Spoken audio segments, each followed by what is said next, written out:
안녕하십니까.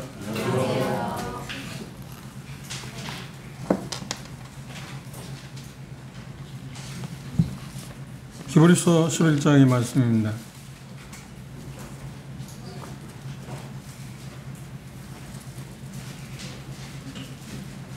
오늘 히브리서 11장 8절만 함께 보겠습니다. 히브리서 11장 8절 잘 쓰면 함께 읽겠습니다. 시작. 믿음으로 아브라함은 부르심을 받았을 때 순종하여 장래 기업으로 받을 땅에 나갈 바를 알지 못하였으나. 아브라함의 부르심에 대해서 이 본문은 지금 이야기하고 있습니다. 아브라함의 부르심을 생각하면서 우리들의 모습도 이렇게 바라보는 것 대단히 의미 있는 시간일 거라고 생각합니다. 히브리 저자는 히브리서 11장에서 믿음이 무슨 역할을 하는가에 대해서 설명하고 있습니다. 그런데 그것을 어떤 신학적으로 말하면 믿음의 어떤 교리라고 말할 수 있나요? 믿음의 어떤 교리에 대해서 고대로부터 내려왔던 그 믿음의 어떤 도리에 대해서 설명하고 있습니다. 그런데 이 믿음은 어떤 거냐고 할 때 특별히 아브라함의 그 믿음에 대해서 생각하면서 믿음은 언제나 눈에 보이지 않는 것, 그것에 관해서 어떤 역할을 한 것이 뭐냐면 믿음이다. 믿음이라고 하는 것은 눈에 보이지 않는데도 불구하고 하나님이 말씀하신 것에 대해서 무엇인가를 성취하는 것, 그것이 믿음이라고 이야기합니다. 그리고 이 믿음에 대해서 말하기는 우리가 생각하는 것처럼 감각, 그런 게 보이는 것 이상으로 그런 것들에 의해서 쉽게 휘둘리지 않는 것. 그러니까 대다수의 믿음을 갖고 있지 않은 사람들은, 그러니까 본성, 구원받지 못한 사람들의 특징은 뭐냐면, 가치관이 어떤 거냐면 보는 것에서, 감각적인 것에 의해서 삶을 결정합니다. 그런데 믿음은 뭐냐면 보이는 것이 아니라 하나님께서 말씀하신 말씀에 근거해서 어떤 것을 결정하고 행동하는 것, 그런 것들을 우리는 믿음이라고 이야기하고 있습니다. 그런데 전체적인 맥락에서 보면 홍수 이전에, 그러니까 지난 시간에 우리는 본 것처럼 노아 홍수 이전에 하나님께서 인간을 다룰 때 모든 사람들을 대상으로 다루었습니다. 그런데 홍수가 일어나고 나서 노아 홍수로 말미암아서 모든 인류가 멸망하고 나서 8식구에 의해서 많은 사람이 그 위에 이 세상에 존재하게 되었습니다. 그 많은 민족들이, 많은 사람들이 땅에 존재하게 됐는데 홍수가 얼마 후에, 그러니까 노아 홍수 얼마 후에 많은 민족들이 존재하게 되었습니다. 그런데 그들이, 모든 민족들이, 그러니까 노아의 후손들이라고 말합니다. 노아의 후손들이 일치 단결해서 하나님을 대적하는 사건이 일어나서 그걸 뭐라고 하냐면 바벨탑 사건이라고 합니다. 바벨탑을 싸움으로 말미암아서 이제 모든 인류는 하나님을 대적하는 입장을 취했습니다. 그때 그 전까지는 모든 사람들을 하나님이 다루셨지만, 대상으로 어떤 것들을 했지만, 이제는 딱 한 사람을 중심으로 해서 세상을 운영하고 싶어 했습니다. 그 주인공이 누구냐면 우리 본문에 말하고 있는 아브라함입니다. 그러니까 특별한 사람입니다. 그런데 이 아브라함의 믿음에 대해서 이 본문은 여러 가지로 우리에게 이야기하고 있습니다. 하나님, 히브리 저자가 아브라함을 이야기하고 있는 것에 가장 두드러진 그 요점이 있다고 하면 하나님에 대한 아브라함의 순종입니다. 그게 특이사항입니다. 특별한 사항입니다. 순종. 우리가 차후에 보겠습니다만 믿음과 순종은 쌍둥이와 같습니다. 뗄래야 뗄 수가 없습니다. 그런데 오늘 많은 사람들이 이 믿음과 순종에 대해서 별개로 생각하는 경향이 있습니다. 그러니까 대단히 큰 오판입니다. 믿음과 순종은 뗄래야 뗄 수가 없습니다. 아브라함이 그것을 우리에게 직접적으로 증언하고 있습니다.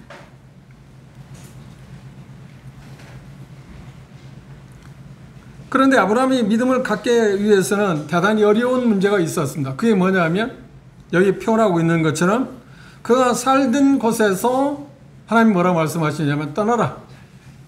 내 고향을 떠나라. 그리고 너와 관계된 모든 사람들로 결별하고, 그리고 어떻게 하냐면 내가 지시하는 땅으로 가라.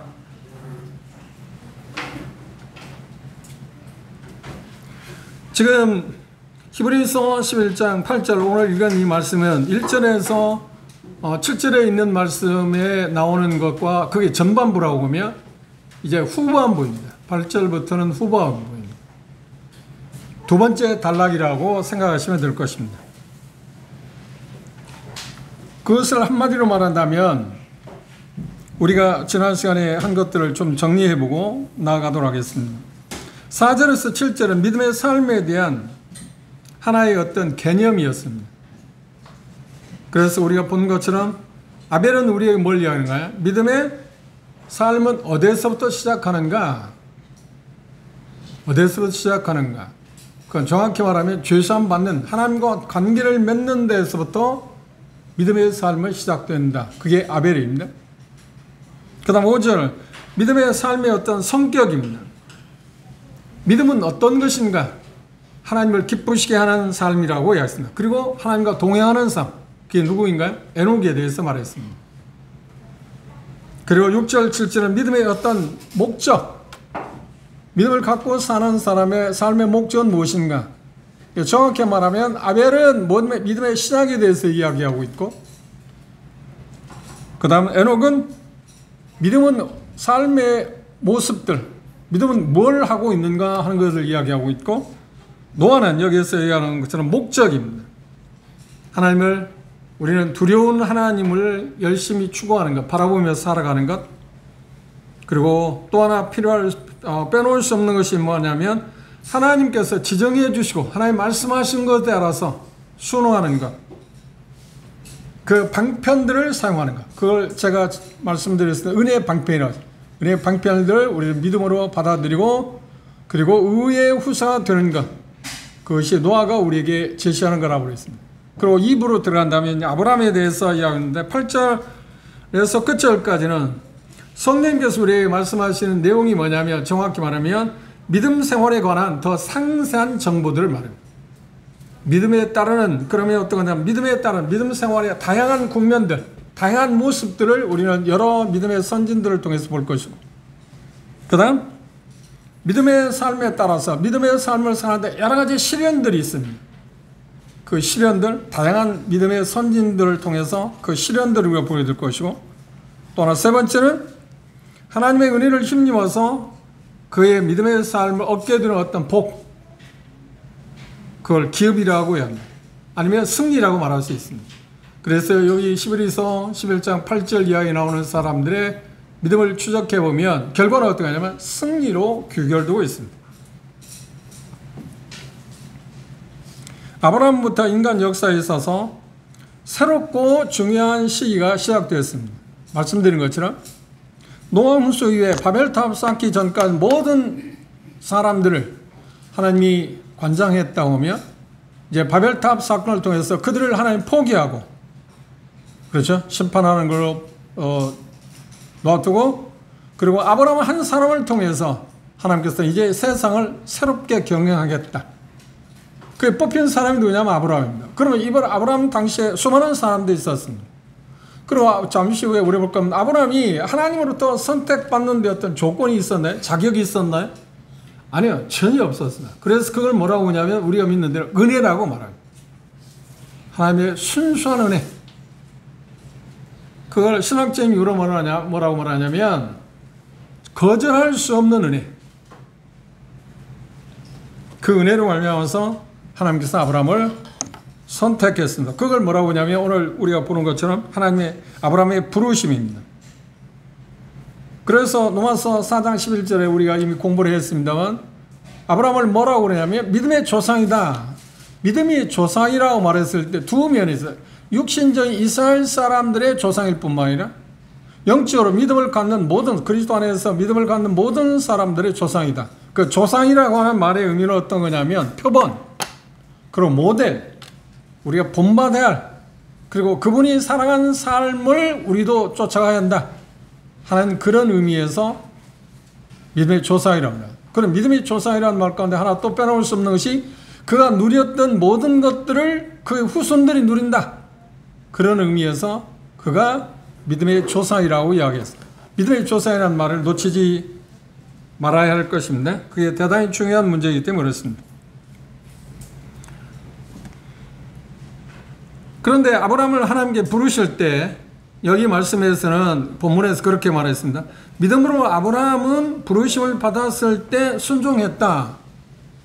그걸 우리가 보기 위해서 참고하기 위해서 창세기 10장으로 돌아가 봅시다.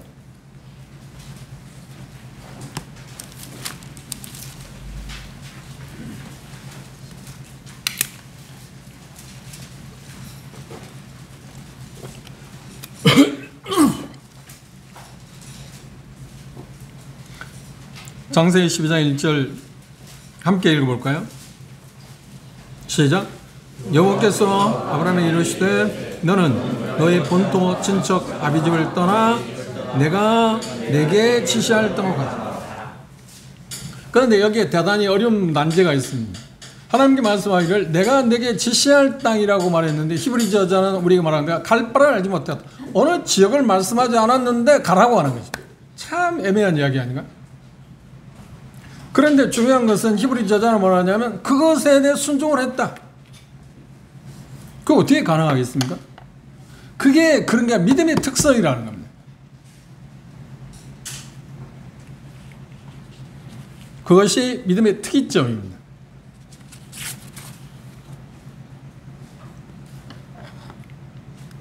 믿음의 조상 아브라함이 여기 표현하고 있는 것처럼 먼저 우리가 생각해야 할 것은 지금까지는 아브라함에 대해 아브라함 부르심에 대해 계율을 이야기했다면 두 번째 아브라함의 부르심의 어떤 의미 다시 말하면 히브리서 11장 8절이 오늘날 우리에게 주는 메시지는 무엇인가? 창세기 12장 1절에 우리가 본 것처럼 하나님께서 75세 때 그렇죠? 이후의 말씀을 보시면 75세 때 하나님께서 아브라함에게 나타나셔서 내 본토 아비집을 떠나라. 그리고 내가 지시할 땅으로 가라고 말씀하셨을 때 아브라함은 그것에 순종을 했다. 창세기 10장에서는 그런 표현이 나와 있지는 않습니다만 이 히브리 저자는 순종했다 라고 하는 말을 했습니다. 히브리서 죄송합니다. 사도행전 7장을 한번 참조해 볼까요?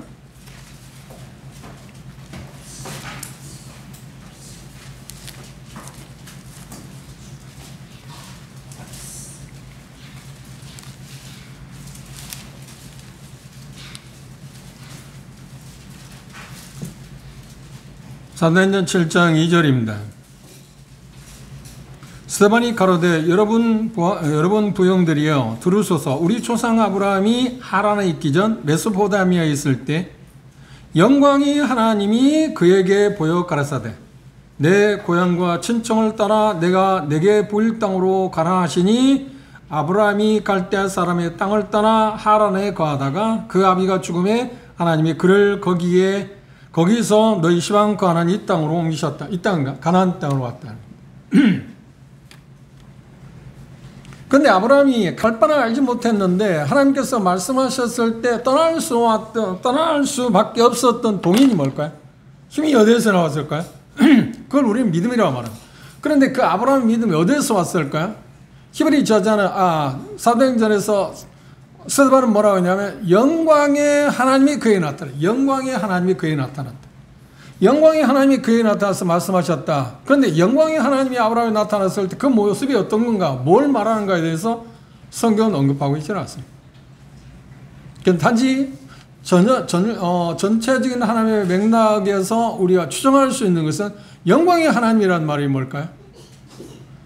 아브라함이 그 하나님을 만났을 때 내 본토 아비집을 떠나라고 말씀하셔서 그 하나님을 만났을 때 그 하나님이 어떤 모습이냐, 영광의 하나님이었다 말합니다. 그 영광의 하나님이 어떤 모습이었을까에 대해서 우리가 여러 가지 이런저런 이야기를 할 수 있을 겁니다만 그것보다 더 중요한 것은 우리가 처음 예수 그리스도를 만났을 때 생각을 해보시면 그것을 우리가 설명할 수는 없지만 그런 것이겠다 라고 할 수 있습니다. 고린도후서를 보십시오.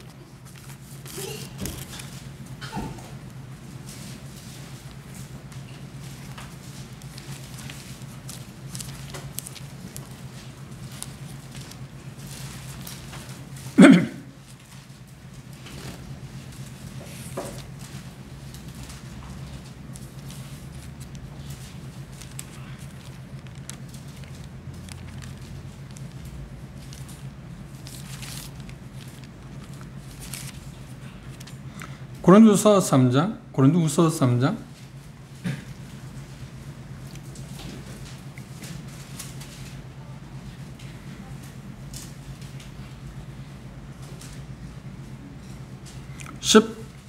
(17절) (18절입니다) 주는 영이시니 주의 영이 계신 곳에는 자유함이 있느니라. 우리가 다 수건을 벗은 얼굴로 거울을 보는 것 같이 주의 영광을 보매 저와 같은 형상으로 하여 영광으로 영광에 이르니 곧 주의 영으로 말미암아. 여기 보면 뭐라고 그랬나요? 우리도 동일하게 뭐라고 봤다? 뭘 봤다고요? 예, 주의 영광을 봤다. 예, 하나님의 복음을 우리가 들을 때, 처음 거듭나서 생각, 하나님의 복음을 우리가 들을 때 그 메시지 가운데서 뭘 우리가 봤다는 거예요? 주의 영광을 봤다. 아브라함이 주의 영광스러운 하나님, 영광의 하나님이 아브라함에 나타나서 내 본토 친척 아비집을 떠나라고 말씀하셨을 때 하나님을 본 그 영광의 하나님을, 우리도 복음을 들을 때 그 영광의 하나님을 봤다는 겁니다. 그럼 그 영광의 하나님 뭘 말할까요? 그렇죠. 여러 가지로 해석할 수 있을 것입니다. 그런데 어떤 의미로 해석하느냐 하는 것은 그렇게 중요하지 않습니다. 그런데 그 영광의 하나님, 우리로가 저나 여러분이 예수 그리스도를 믿었을 때 그 영광의 하나님을 봤다고 그랬는데 그 영광의 하나님을 누가 보게 했나요? 성령께서. 뭘 통해서? 그렇지, 말씀을 통해서. 그때 그걸 우리가 하나님의 영광을 볼 수 있었던 계기가 무엇 때문에 우리는 하나님의 영광을 볼 수 있어요? 어떤 사람이 하나님의 영광을 볼 수 있나요? 그렇죠. 믿음을 가졌어요. 믿음을 통해서만. 믿음을 통해서만. 그러니까 아브라함에게 영광의 하나님께서 말씀할 때 아브라함에게 그 말씀을 듣는 순간에 아브라함에게 무슨 어떤 게 왔다는 겁니다. 믿음이 왔다. 믿음이 왔다. 그 믿음은 어떤 믿음인가요? 하나님이 신실하신, 그분이 말씀하시면 확실하다. 내가 이제까지 삶을 그렇게 살지 않았지만 전혀 다른 그 삶의 형편이 다른 삶입니다. 그도 여전히 갈대 우르에서 어떤 삶, 이교도적인 삶을 살았습니다. 그리고 그의 아버지 데라는 직업이 뭐였나요?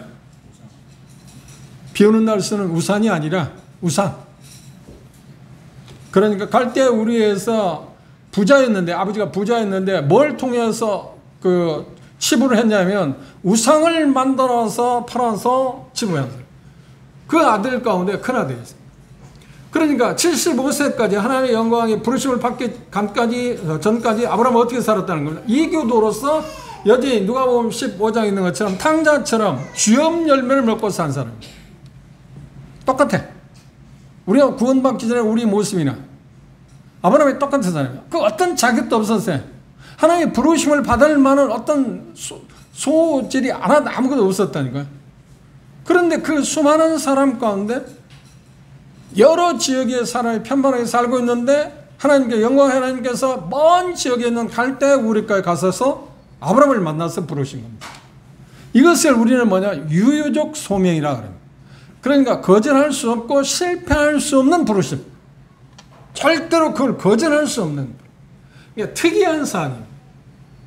거기에서 우리가 볼 수 있는 게 뭐냐면 우리가 구원받은 것은 언뜻 보면 물론 은혜로 구원받은 것입니다. 그런데 하나님께서 우리를 부르셨을 때 어떤 부르심이냐? 유효적 부르심입니다. 절대로 거절할 수 없는 부르심입니다. 그래서 우리가 구원받아서 어떤 면에서 우리가 믿음으로 구원받았다, 믿음을 너무 강조하는 경향이 있습니다만 물론 중요한 겁니다. 믿음이라는 걸 통해서 우리가 구원받은 사실입니다만, 그러나 그것보다 더 중요한 건 뭐냐면 그분이 자의적으로 주권에 의해서 우리를 선택했다는 것. 이게 정말 놀라운 일입니다. 그런데 우리는 간혹 우리가 갖고 있는 하나님의 은혜로 주어진 것인데도 불구하고 그 믿음에 대해서 강조하는 경향이 있습니다. 믿음은 대단히 중요한 것입니다. 그러나 그렇게 강조할 문제는 아닙니다. 하나님의 주권에 의해서 우리를 부르신 그 부르심. 그래서 로마서 8장에서는 그것을 이렇게 표현하고 있습니다. 로마서 8장 돌아보실까요?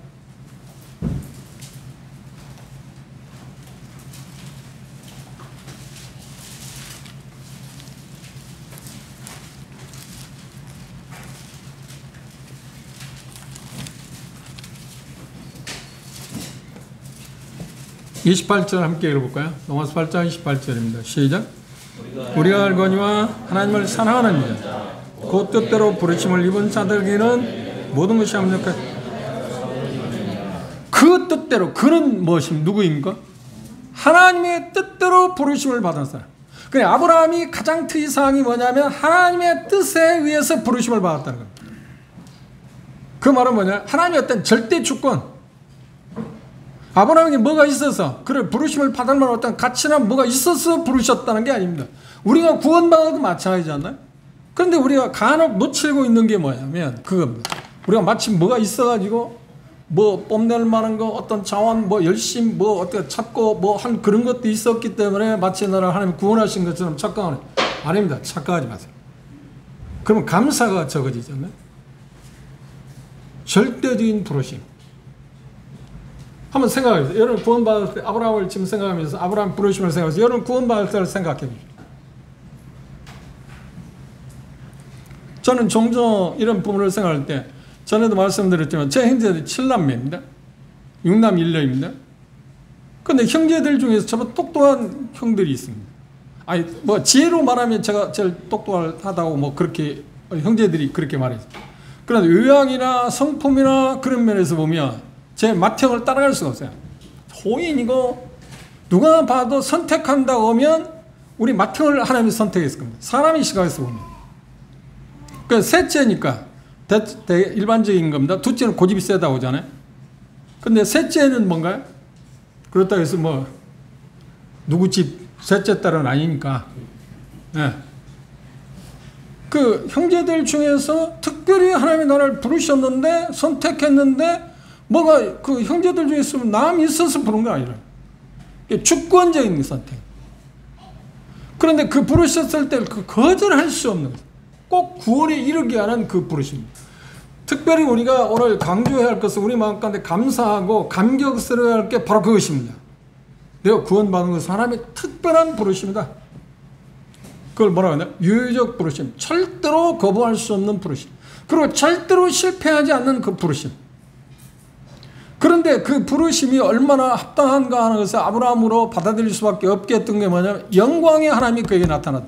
영광의 하나님이 그에게 나타났다는 말에 두 가지가 있습니다. 하나님의 부르심을 순종하게 하게 될 때 그 결과가 무엇인지는 후사가 된다, 기업을 받는다고 했지만 영광을 누릴 것이지만, 그렇죠? 내 본토 아비집을 떠나게 될 때 내 말에 순종하면 네가 영광을 누릴 것이지만 그걸 거절하면 너는 멸망을 당한다. 그게 깔려 있습니다. 우리에게 복음, 하나님의 복음을 들을 때 두 가지가 있었잖아요. 복음을 받아들이면 그 복음을 우리가 순종하면 영생을 얻게 되지만 받아들이지 않으면 멸망한다. 그 메시지를 들을 때 오늘 성령님께서 조금 전에 이야기한 것처럼 하나님의 어떤 주권적인 그 부르심에 의해서 우리는 어때요? 그걸 유의적 소명이라고 합니다. 부르심에 의해서 우리는 어떻게 하냐면 아멘으로 응답을 했습니다. 그걸 우리는 뭐라고 하냐면 믿음이라고 말합니다. 또 거듭나게 됐습니다. 이건 전부가 하나님의 은혜입니다. 그러니까 하나님께서 아브라함을 찾아오신 것도 은혜죠. 그리고 아브라함을 수많은 사람보다 아브라함을 선택한 것도 은혜죠. 그리고 아브라함을 지적해서 아브라함이 말씀하신 것도 은혜입니다. 그런데 중요한 것은 하나님이 은혜를 베풀기 위해서 누구에게 말씀하실 때 거기에는 그 사람에게 뭐가 따르는 책임도 따르는 거예요. 그걸 순종할 거냐 말 거냐. 그걸 받아들여야 되면 복이 되겠지만 받아들이지 않으면 잃는다. 그걸 잃는다. 하나님이 주시고자 하는 것을 잃는다.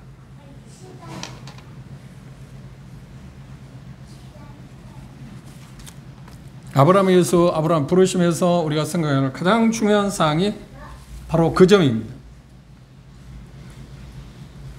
복음이 전해질 때 아브라함 부르심을 생각하면서 복음이 전할 때 보편적인 부르심이 있습니다. 종류가 두 종류 있습니다. 특별한 부르심이 있습니다. 보편적인 부르심은 뭔가요? 사람들이 복음을 전할 때 많은 사람이 듣지 않나요? 복음을 통해서 하나님의 복음을 통해 부르시는 겁니다. 그런데 그것에 응답하느냐 응답하지 않느냐 하는 것은 차이가 있지 않나요? 개인적인 결정이 달려 있습니다. 그리고 하나님의 부르심은 외적인 부르심이 있고 내적인 부르심이 있습니다. 그리고 하나님의 부르심은 효력 없는 부르심이 있습니다. 효력이 없다는 것은 그분의 부르심이 효과가 없다는 말이 아니라 그것에 반응하는 사람에 따라서 그 가치가 부여되느냐 부여받지 못하느냐 차이가 있다. 그 아브라함은 어떻게 이 세 가지 다가 이루어졌습니다. 그래서 그 표현을 말하겠어요. 유유적 부르심이라고 그랬어요. 거부할 수 없는 부르심. 그리고 절대로 실패하지 않는 그 부르심. 그러니까 하나님으로부터 아브라함이 지명받았다는 자체가 놀라운 일입니다. 그게 은혜라니까요. 그 은혜 아니고 뭐라고 설명하겠습니까? 수많은 사람이 있잖아요. 아브라함은 훨씬 훌륭한 사람이 있었을 겁니다. 정도의 차이가 있겠지만 갈대아 우르에서 아브라함의 아버지가 데라니까 우상장사람이 살았으니까 대단히 나쁜 사람 아닌가요? 이교도 중에서 최악의 사람 아닌가요? 그런데 그 아들이면 아브라함도 그렇게 삶을 살아왔잖아요. 그렇죠? 전에 말씀드린 것처럼 누가복음 15장에 나온 것처럼 탕자처럼 쥐엄 열매를 먹고 산 사람이다. 이것이 내 삶이야. 그게 삶이. 그리고 이것을 통해서 내 삶을 내가 영광스럽게 할 거고 내 삶을 나중에 미래를 보장할 거야 하고 삶을 살아온 사람이 아닌가요? 그때가 언제래? 75세까지. 그런데 그 갈대 우르에 사는 사람들 가운데서 아브라함보다 똑똑한 사람이 없었을까요? 훨씬 조금 더 경건한 사람이 없었을까요? 죄인은 죄이죠. 다 죄인은 죄입니다. 그런데 죄인 중에서 아브라함보다 나은 사람이 없었을까요? 틀림없이 많았을 겁니다. 그런데 왜 하필이면 아브라함입니까? 하나님의 주권이라니까. 그걸 누가 설명할 수 없어. 그리고 말할 수도 없어. 왜? 마태복음 20장에 그런 표현을 했습니다. 내 것을 가지고 내 마음대로 할 수 있는 권한이 없잖아. 그 하나님 주권이라고 합니다. 우리는 신앙생활 할 때 정말 잊어버리지 말아야 할 하나님 주권을 인정해. 우리는 뭔가 우리에게 의해서 하나님이 좌우된다고 생각하시면 안 돼요. 하나님의 주권 대단히 중요한 사항입니다.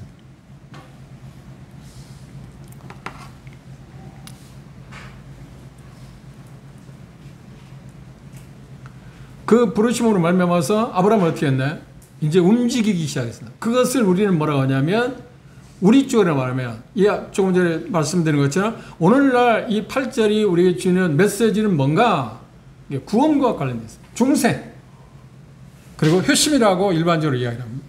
거듭남. 아브라함이 믿음으로 움직였을 때 그는 그때부터 했대. 하나님과 관계를 갖기 시작했습니다. 베드로전서 2장을 보십시다.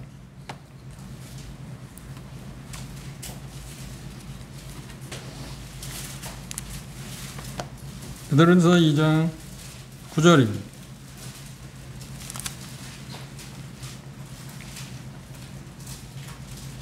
함께 읽어볼까요? 시작. 오직 너희는 택하신 족속이요 왕같은 제사장들이요 거룩한 나라요 그의 소유된 백성이니 이는 너희를 어두운 데서 불러내어 그의 기이한 빛에 들어가게 하신 자의 아름다운 덕을 선다. 여기 주목해 보십시오. 너희를 어두운 데서 불러내어 그 기이한 빛에 들어가게 하십니다. 아브라함을 갈대아 우르에 우상을 섬기는 그 이교도들 가운데 한 사람을 그를 불러내서 어떻게? 그렇지, 기이한 빛에 믿음으로 들어가겠다. 정확히 말하면 아브라함은 가나안에 들어가겠다. 그런데 그렇게 하기 위해서 아브라함이 해야 할 일은 뭔가요? 순종. 그러면 순종은 어떻게 시작된다? 그 믿음의 결과입니다. 믿었기 때문에 순종했다는 거예요. 뭘 믿었나요? 그렇죠. 자기의 나타내 보이신 영광의 하나님을 보는 순간 그분에 대한 믿음이 있었어요. 한번 생각해 보십시오. 낯선 사람이 여러분이 나와서 어떤 사업에 투자를 제안한다거나 낯선 사람이 여러분에게 나타나서 어디 여행을 같이 가자고 한다든지 어떤 제안할 때 여러분들 선뜻 나설 수 있는 사람이 있나요? 아무도 나서지 않아요. 물론 정신적으로 문제가 된다든지 뭐 전화가 된다든지 그런 사람을 제외하고는 보통 사람은 절대 따르지 않습니다. 그렇죠? 따르지 않습니다. 그런데 하나님께서 75년 동안 구세절대로 굳은 그 삶을 산 이교도인 아브라함에게 나타나서 내 본토 아비집을 떠나라고 할 때 여러분 같으면 어떤 태도를 취하겠습니까? 손뜻 나설 수 있나? 근데 아브라함이 나섰다.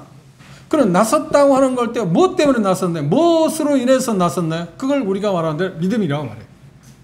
그 믿음은 어디에서 왔나요? 하나님 말씀하셨잖아요. 오늘 오전 이제 이야기했습니다. 믿음은 어디에서 온다고요? 히브리서 10장 17절에 말하죠. 들으면서 하나님께서 아브라함에게 나타나서 뭐라고 말씀하셨잖아요. 뭔 말씀하셨나요? 내 본토 아비 친척집을 떠나. 그리고 내가 70알 땅으로 가라. 그래야면 창세기 12장에서는 뭐라 하냐, 복의 근원이 되게 하겠다. 그 말씀을 주셨어요. 그런데 그 말씀을 들을 때 아브라함은 생각해야 했어요. 그러니까 우리가 복음을 들을 때, 하나님의 복음을 들을 때 우리 생각했잖아요. 그 시간이 사람에 따라 각자 다를 겁니다. 개인차가 있을 겁니다. 순간적으로 이건 뭐 더 이상 말할 거 없어 쉽게 받아들이는 사람도 있고, 오랫동안 고민하고 이게 사실일까, 이게 말도 안 되는 수는데 믿어야 말해야 할 거고, 그래 갈등하고 고민하다가 어느 때 믿으려고 애썼는데 안 됐는데 그냥 믿어져 버린 때 있지 않나? 그죠? 그래서 개인차가 각각 다릅니다. 근데 아브라함이 말씀을 들을 때 그가 생각했습니다. 그때 아브라함은 가야겠다. 그런데 가야겠다도 어디로, 그래 주변에서 말하기를, 그 아버지도 이제 하란까지 같이 왔네. 하나님께서 한번 보십시오. 아버지, 자기 아내에게, 자기 친구들에게, 동료들에게, 그래 가족들에게 말합니다. 친척집을 떠나는 거예요. 아버지, 하나님께서 내게 나타나서 어딘지는 모르는데 떠나라고 합니다. 그 떠나겠습니다. 그러면 여러분들이 뭐라고 했어요? 아버지 입장에 뭐라고 했어요? 세상에 살 때 저런 미친 놈도 있나? 무슨 말이야?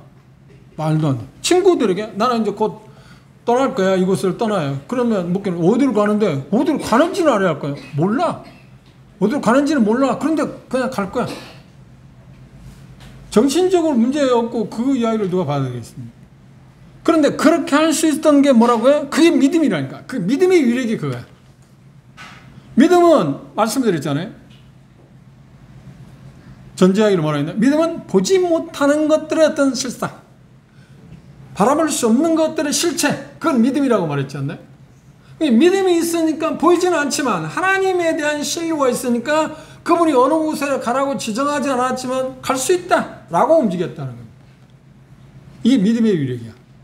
아브라함의 믿음의 특성은 뭐냐면 순종의 가장 특이점이 있습니다. 순종. 우리가 생각해야 할 메시지 가운데 생각해야 할 게 뭐냐면, 우리가 믿는다고 할 때 순종에 빠진 믿음은 그건 가짜다. 누가 뭐라고 했든 그건 인정할 수 있는 게 아닙니다. 그건 자연스럽게 오는 거라니까.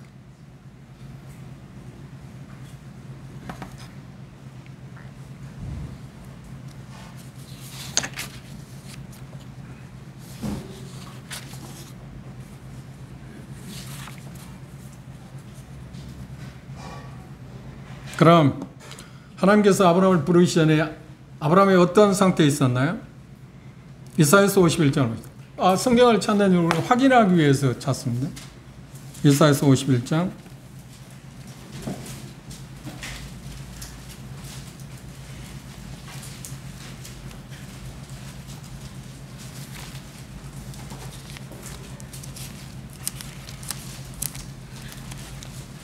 1절 2절 함께 보실까요?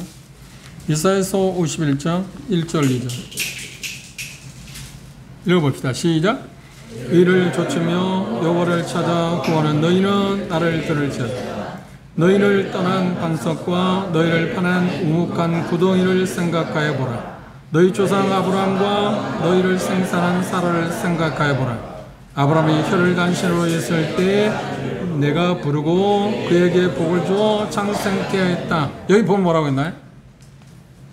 그를 부를 때 그가 어디에 있었는가를 생각하라는 거예요.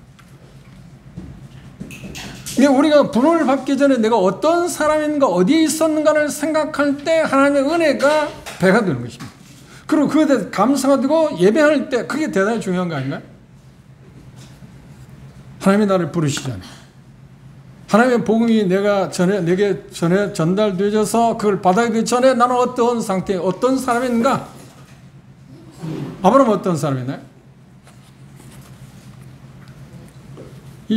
여호수아서를 보십시오. 24장입니다.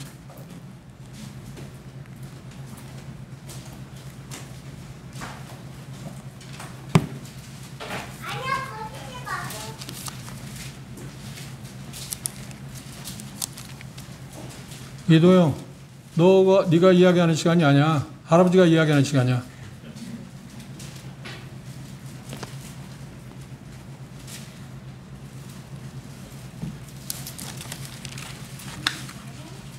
이 절입니다.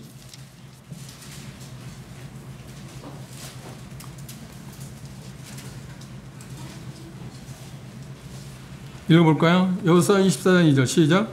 여호수아가 모든 백성이 이르되 이스라엘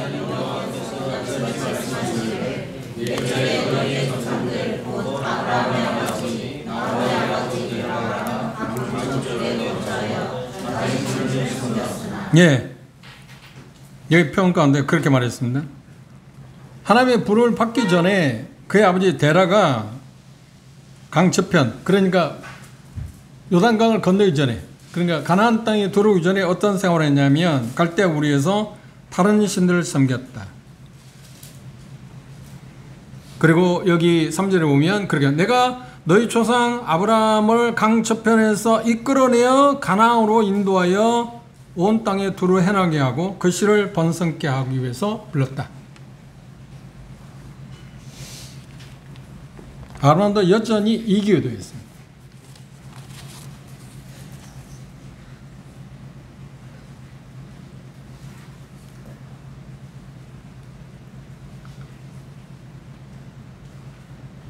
그의 하나님이 부르기 전에 그의 모습은 다른 사람과 별 다름이 없었어요. 특이사항이 하나도 없습니다. 특이사항이 하나도 없습니다.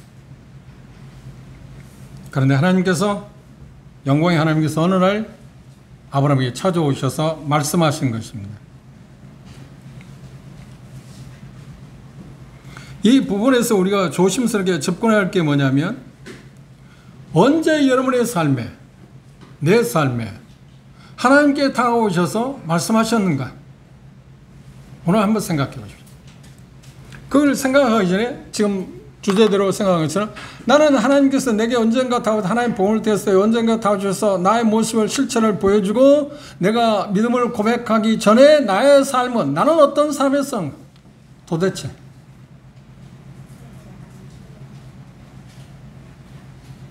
여러분이 뽐내는 말이 있었나요? 자랑할 말이 있었나요? 하나님 앞에서 나는 하나님으로부터 부름을 받을 만한 그런 것이 한 가지라 있다고 말할 수 있는 사람이 있나요? 없습니다. 만약에 그렇게 생각하면 그 교만 중에서 가장 큰 교만이겠죠. 아브라함 똑같은 사람입니다.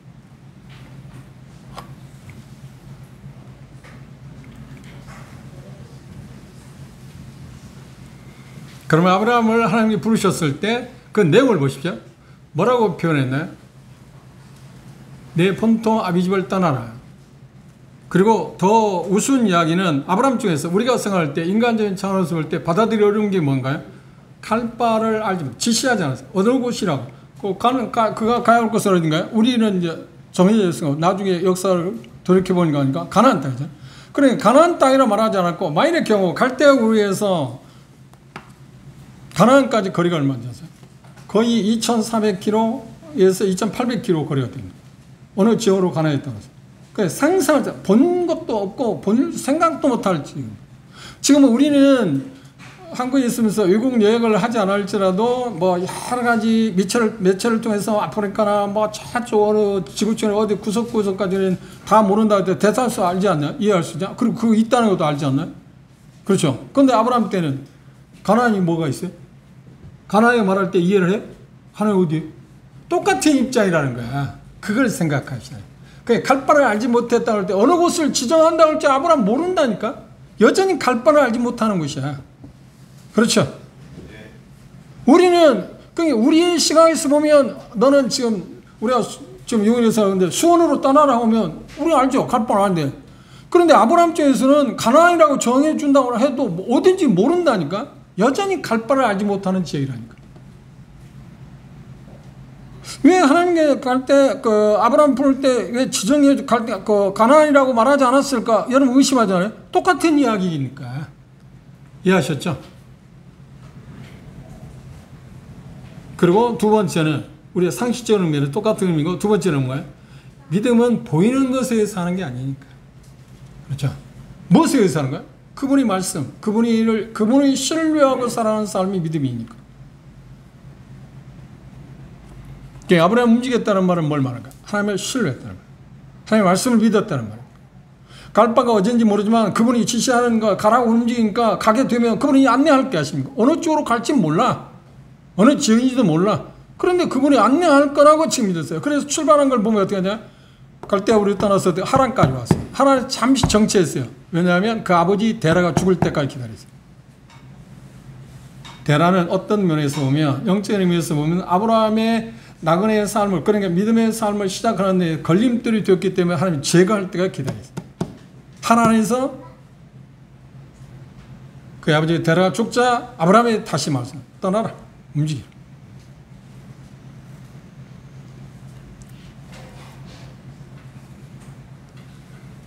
인간적인 관점에서 보면 대단히 장래 불확실성이 있잖아요. 어떤지 모릅니다.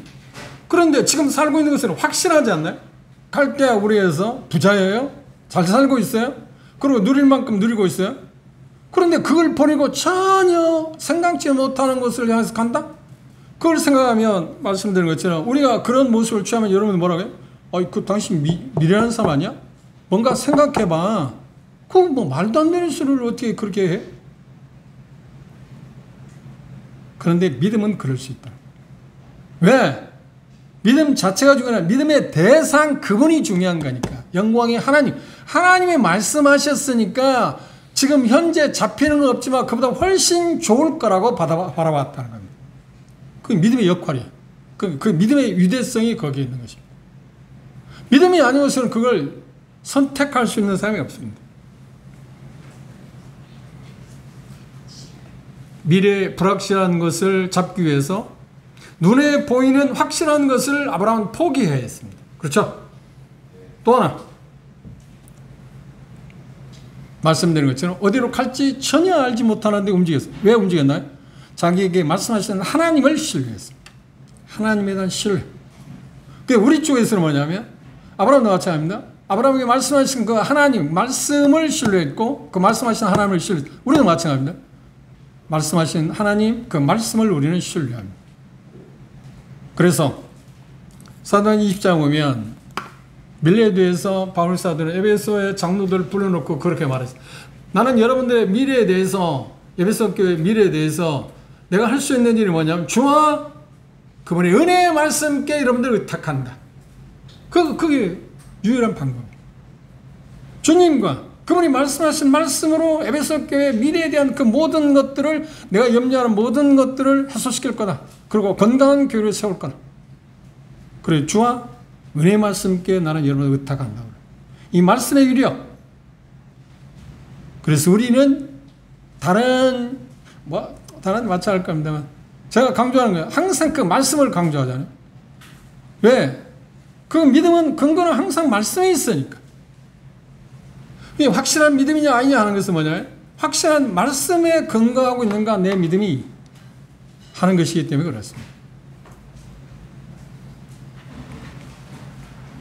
그러면 한번 생각해 봅시다. 하나님께서 자세하게 야 너는 이제 여기서 갈 때 우리 떠나서 가나안까지 가는데 도표를 그려준다든지 그렇죠? 지도를 그리면서 이렇게 가고 내가 너를 이렇게 안내할 거야. 그럼 우리는 방법이라고 말하잖아요.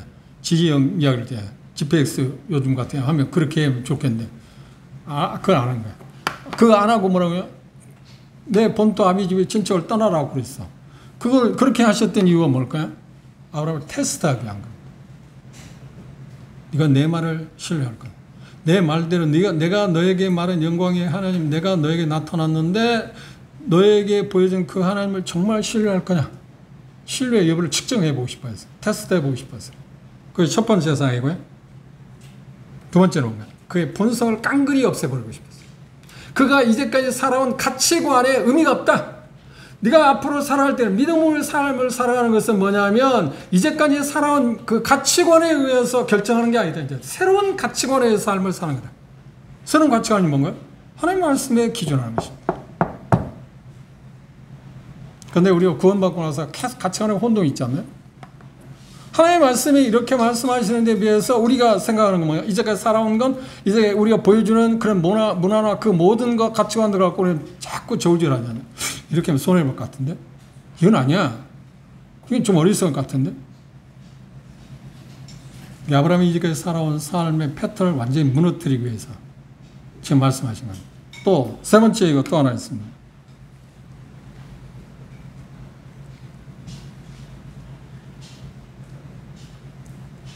그것을 우리는 은혜의 이적이라고 말합니다. 하나님께서 그에게 베푸신 이적으로 말미암아 나타난 기적. 그로 하여금, 아브라함으로 하여금 네가 내 말을 순종하게 되면 기적을 볼 거다. 내가 은혜를, 그 기적은 뭐에 따르냐면 하나님 베푸신 은혜에 의해서 분명한 것이 이루어질 거다. 그걸 제시한 겁니다.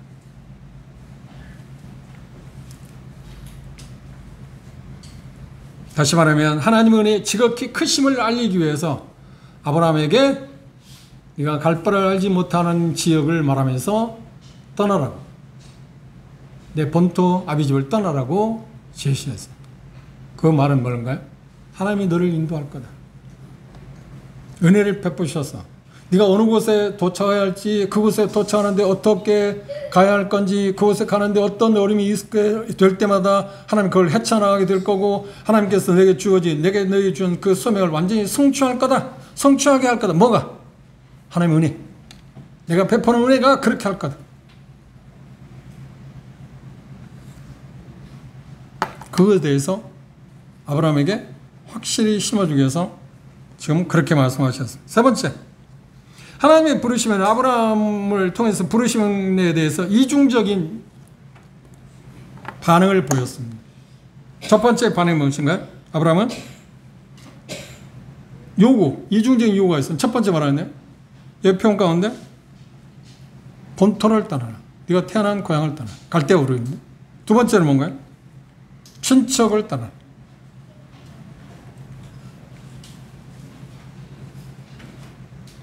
이것은 영적인 의미에서 뭘 이야기할까요?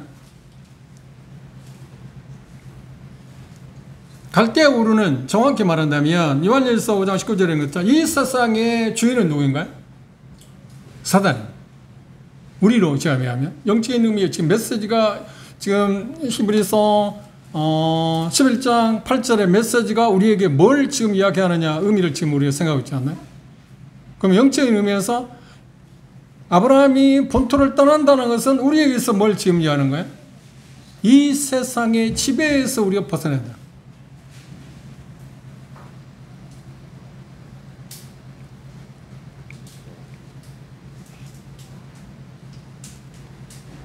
그리고 또 하나 이유가 있다고 하면, 하나가 있다고 하면 우리는 육신으로부터 벗어난다. 그 말 아니에요. 우리의 생각대로, 우리의 뜻대로, 우리의 결정에 의해서 어떤 것을 결정하고 따르는 그 삶을 포기해야 한다. 그것을 뭐라 하냐면 내 본토를 떠나라고 하는 이야기. 그 다음 두 번째, 내 친척을 떠나라는 말은 거예요. 아비 친척을 집을 떠나라는 말은 뭔가요? 네가 이제까지 갖고 있었던, 맺고 있었던 그 모든 관계에 대한 단절을 말하고 있어요. 그 단절을 가져옴으로 말미암아서 아브라함은 뭔가 새로운 관계를 갖게 돼요. 어떤 새로운 관계인가요? 그리고 첫째, 하나님과 관계를 갖게 됐습니다. 그러니까 우리 쪽에서는 어떤 관계인가? 새로운 형제들, 거듭난 형제 자매들과의 새로운 관계가 시작됐어요. 그래서 여러분 가운데 저도 마찬가지입니다. 거듭나는 순간, 거듭나고 삶을 살아온 동안 어떻게 그렇게 절친이었다고 하는 친구들부터 어떤가요? 외면을 당하거나 내가 자의적으로 한 건 아닙니다. 결정한 건 아닙니다. 그들이 등지기 시작했잖아요. 그리고 친구들이 떠났어요.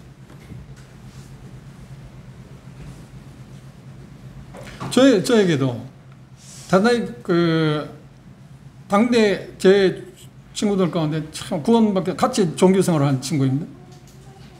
똑똑하고 잘생긴 친구가 있습니다. 참 친했어요. 그런데 거듭나는 순간 그하고 결별했어요. 결별한 이유가 뭐냐면 복음을 계속 전하니까 그걸 싫어하는 거예요. 그리고 새로운 친구들이 생겼습니다. 새로운 친구들이 누군가요? 거듭난 형제 자매들. 여러분도 마찬가지예요. 여러분도 지금 제 새로운 친구 아닙니까?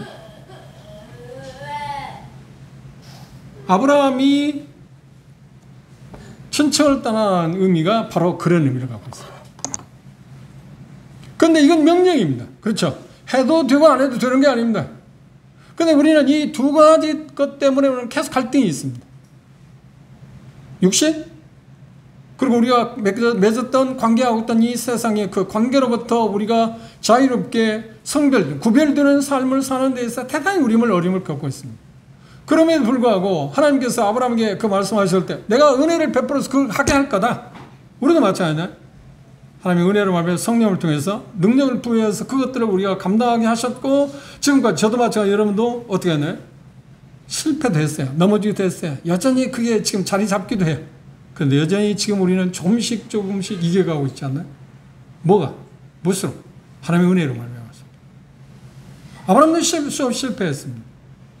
그런데 궁극적으로 어떻게 했나요? 그걸 성취할 수 있었습니다. 우리에게 중요한 것이 아브라함의 부르심에서 가장 중요한 것이 뭐냐면 순종을 요구하고 있습니다. 히브리서를 보십시오. 앞에 넘기셔서 5장을 참조해 봅시다.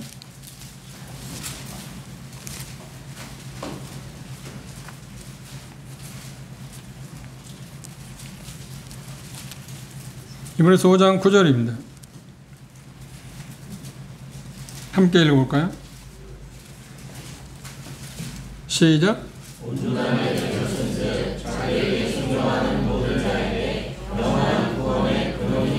예수님에 대해서 말하기를 자기에게 순종하는 사람들에게 영원한 구원의 근원. 순종, 영원한 구원이란 말이에요. 완성, 구원의 완성을 증명하여.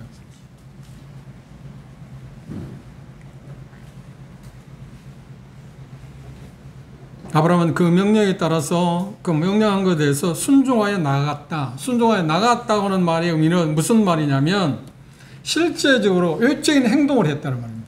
마음으로 내가 그렇게 하지. 아니, 그게 아닌 거예요. 근데 우리는 대다수 저도 마찬가지지만 하나님께 우리가 어떤 말씀을 들을 때 메시지를 들을 때 그렇게 해야지 하고 끝나는 거야. 의지적으로 외적인 행동을 안 해봐.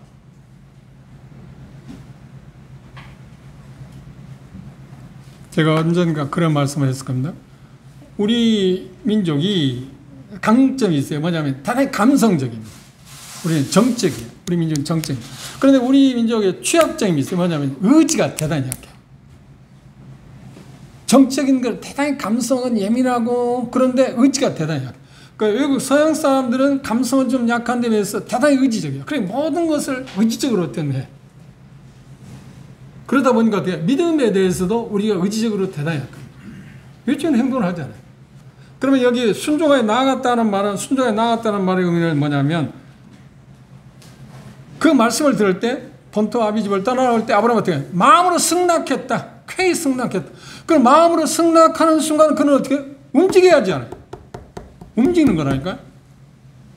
그럼 어디에서 어디로 움직이시는 거야? 그렇죠. 갈대아 우르에서 우선 어디에? 하란까지 왔어요. 하나님 잠시 정치했지만 그 아버지 데라 죽자마자 또 어떻게 했어요? 하나님 말씀하시니까 또 움직이는 거예요. 마음의 승낙. 우리 하나님의 말씀을 들을 때 1차적으로 뭔가요? 마음의 승낙이 뭐죠? 아, 내가 그렇게 하겠습니다. 그렇게 하겠습니다로 끝나지 말고 그걸 하는 일이 있어 어려운 거죠. 쉽지는 않잖아요. 그때 어떤 생각을 승낙한다. 두 번째는 하나님 제가 그렇게 하고 싶으면 그렇게 할 수 있게 해주십시오. 도움을 주십시오. 그리고 어떻게? 그렇게 해주십시오 하고 움직여봐야 하잖아요. 뭘 믿고 움직이는 거예요? 그분의 능력, 그분의 은혜. 그걸 안 하니까 우리는 제자리에 있는 거예요. 그걸 해보세요. 우리의 가장 취약점이 뭐냐면 승낙을 해, 곧잘 해, 정적으로. 그렇죠? 아, 내가 그렇게 하겠다. 그런데 문제가 뭐냐면 도움을 요청하잖아요. 왜 그러냐면 그렇게 하겠다 할 것 같아. 할 수 있는 게 없다고 그랬잖아요. 우리 전적 부패라고 그랬잖아요. 하나님이 도움을 주세요. 하나님 제가 그렇게 하라고 말씀하시면 하겠습니다. 승낙을 했죠. 그리고 도움을 요청해요. 그리고 어떻게 해? 도움을 요청하면 어떻게 해? 그분이 그렇게 해 주시겠다고 약속을 믿고 어떻게 움직여 봐야 할 거 아니에요. 발걸음 옮겨 봐야 할 거 아닙니까? 낭떠러리 떨어지든 말든. 그런 낭떠러리 떨어진다고 해도 하나님 어떻게 받쳐줄 거 아닙니까? 그건 약속했으니까. 그게 믿음 생활 아닌가?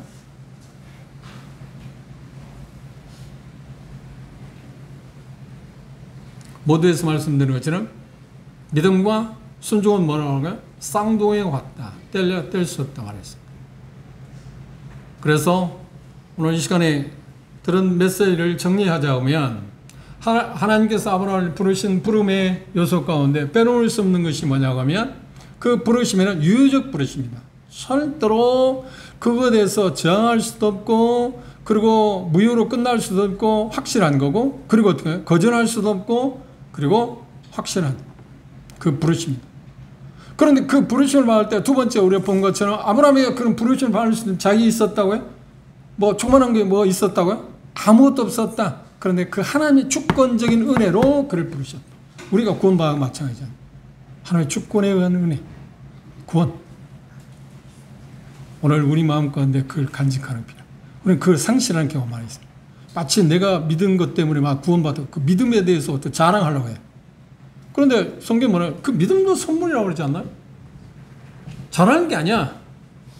자랑한다고 하면 우리를 구원하신 그 하나님을 자랑해야지. 하나님이 주권적인 부르심을 받았다는 것에 대해서 자랑을 해야지. 그죠? 내가 버텨준 게 하나도 없어요. 아브라함은 마찬가지입니다. 그리고 세 번째 가장 중요한 건 뭔가요? 그는 그 하나님의 부르심을 받았을 때 어떻게 했냐면 갈 바는 알지 못해 움직였는데 그의 마음과 나아갔다 하는 말 가운데 빼놓을 수 없는 게 그렇지 허락했다. 마음을 허락했다. 그 다음 두 번째 어떻게 했다? 그렇게 하도록 도움을 요청했다. 그리고 어떻게 했냐? 그는 움직였어요. 발걸음을 뗐어요. 갈대우르에서 어디까지? 하나님까지. 하나님에서 어디까지? 드디어 가나안까지. 거기까지 오는 시간이 얼마 걸렸을까요? 며칠 걸렸을까요? 일반적으로 성경학자들은 거리를 측정할 때 그 당시 문화적으로 그냥 어떤 일이 당하지 않고 하루에 한 80리를 걷는다고 하면 계산적으로 걸어서 온다면 식구들이 많잖아요. 양들도 있으니까 그걸 빼놓고 홀른 단시로 걸어온다고 해도 거의 측정할 때 확자들마다 좀 차이는 있습니다만 거의 6개월 정도 시간이 소요될 거라고 해요. 그런데 거기 오는 동안에 수많은 어려움들이 있잖아요. 움직였어요. 그리고 우리가 차후에 보겠지만 결국은 어디에 도착하나? 12장에 보면 가나안에 도착했어요. 그런데 가나안에 도착했을 때 아브라함이 생각할 때 자화자찬 내가 대단한 사람이야. 예, 하나님을 믿고 내가 여기까지 왔어. 그랬을까요? 아니야. 하나님을 찾아. 나 같은 사람 벌써 이곳까지 오게 하십니까? 에베네셀의 하나님이라는 표현을 했습니다. 여기까지 오게 하십니까? 우리가 이제까지 구원받고 제가 이제 58년, 59년 됐습니다만 구원받고 이제까지 살아온 삶을 결과를 이렇게 보면서 말할 수 있는 것은 그렇지 하나님이 여기까지 인도하셨다. 그 과정 가운데 수많은 실패도 했습니다. 하나님 마음을 아프기도 한 것도 했고 형제자매도 슬픔도 줘 고통도 줄 일이 수두룩 합니다. 그럼에도 지금 어떻게 말할 수 있는 거예요? 하나님이 여기까지 오게 하셨다. 그걸 뭐라고 해요? 하나님이 주권적인 은혜. 그걸 찬양합시다. 그 하나님을 바라봅시다. 기도합시다.